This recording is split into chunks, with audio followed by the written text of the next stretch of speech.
Kahajang Semeng. Apa kabar Anda saudara? Berita Bali kembali menyapa Anda bersama saya Ruth Sahanaya. Serangkaian berita seputar Bali telah kami sediakan untuk Anda. Berikut 3 berita utama Berita Bali hari ini. Satreskrim Polresta Denpasar memeriksa satuan pengisian bahan bakar di Jalan Gunung Soputan Denpasar yang diduga mengoplos Pertalite dan Pertamax.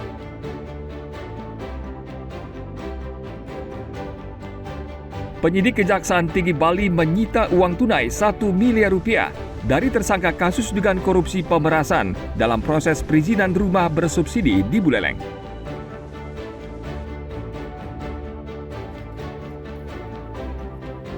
Ribuan pemedak berdatangan ke Pura Agung Besaki untuk melaksanakan persembayangan bakti penganyar dalam rangkaian karya agung Ide Betara Turun KB.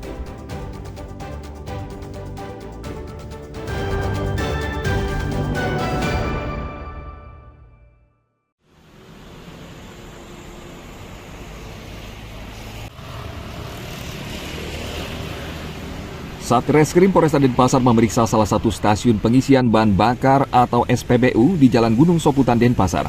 Pengelola SPBU ini diduga mengoplos bahan bakar bersubsidi Pertalite dengan bahan bakar jenis Pertamax.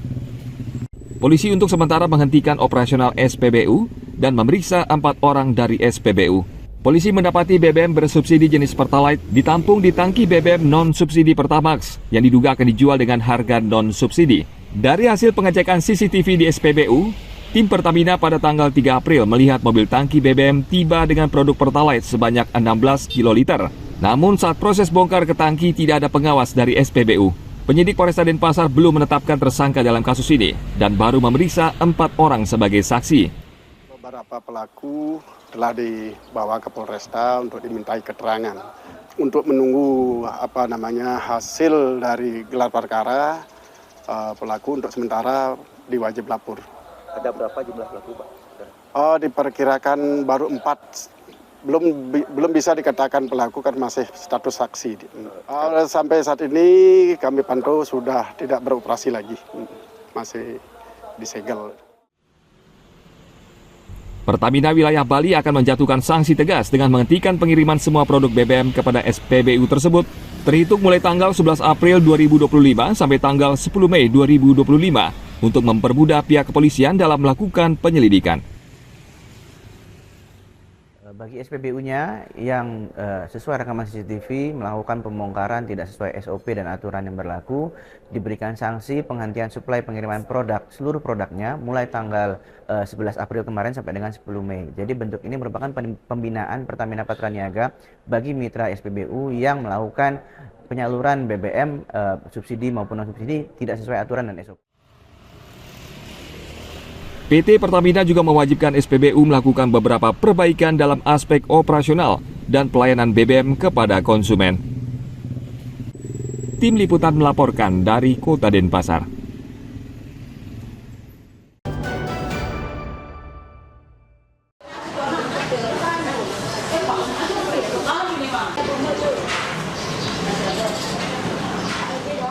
Meski aktivitas warga sudah berangsur normal pasca libur Lebaran dan Nyepi, namun harga sejumlah komoditas di pasar tradisional masih tinggi.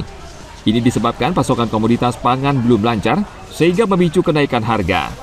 Harga sejumlah komoditas di pasar Badung seperti bawang merah, bawang putih serta cabai rata-rata masih dijual di atas harga normal. Misalnya bawang merah harganya berkisar Rp50 hingga Rp55.000 per kilogram. Harga normal di kisaran Rp35.000 per kilogram. Bawang putih Rp45.000 per kilogram dari kisaran harga normal Rp30.000 per kilogram. Sementara harga cabai meski sudah mulai turun, masih dijual di atas rata-rata antara Rp50 hingga Rp60.000 per kilogram. Bawang Bimanya yang ada yang besar 55, kalau bawang Bali karetnya 50, Pak. Itu dulu berapa? Dulu 35 paling mahal dia. Ya. Berarti masih mahal ya? Iya. Kalau cabai? Cabenya udah agak turunan, pasaran 80. Dulu sempat 150. Iya. Tapi itu masih mahal kan? Masih. Iya. Belum stabil ini orangnya, belum pada datang. Beli bawang merah, bawang putih, sama cabai. Cabai keritingnya 60 ya. 60 sama bawang merah yang sudah dikupas 60 juga.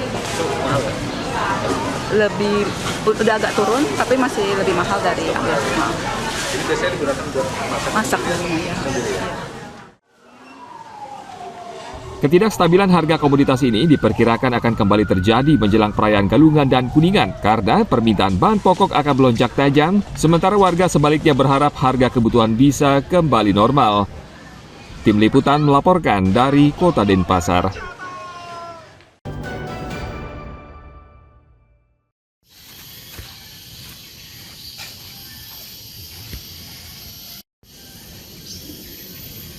Hingga saat ini, sampah selalu menjadi masalah yang sulit diatasi di Kabupaten Bangli. Berbagai upaya dilakukan pemerintah, salah satunya melalui tempat pengolahan sampah, Reduce, Reuse, Recycle, atau TPS 3R. Namun karena keterbatasan peralatan, TPS 3R belum bisa melayani masyarakat. Seperti di TPS 3R Sampat Lidi di Desa Taman Bali, Bangli. Sang Kompiang Suarjaksa, Ketua Pengelola mengatakan, hingga saat ini pihak yang baru bisa melayani 86 kepala keluarga dengan kapasitas rata-rata sehari 130 kg sampah. Sementara sampah yang bisa dicacah sehari mencapai 60-70 kg, sisanya merupakan sampah residu dan anorganik. masih ada ya.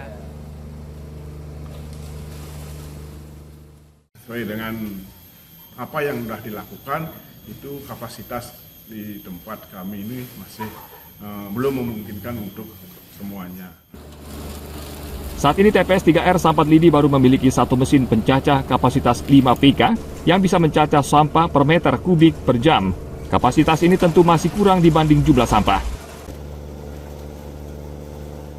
Orang setidaknya ada rorak dalam rumah tangga atau sekedar lubang tempat penampungan sampah organik yang mana ketika mereka tidak mampu menjadi pelanggan TPS 3R ini.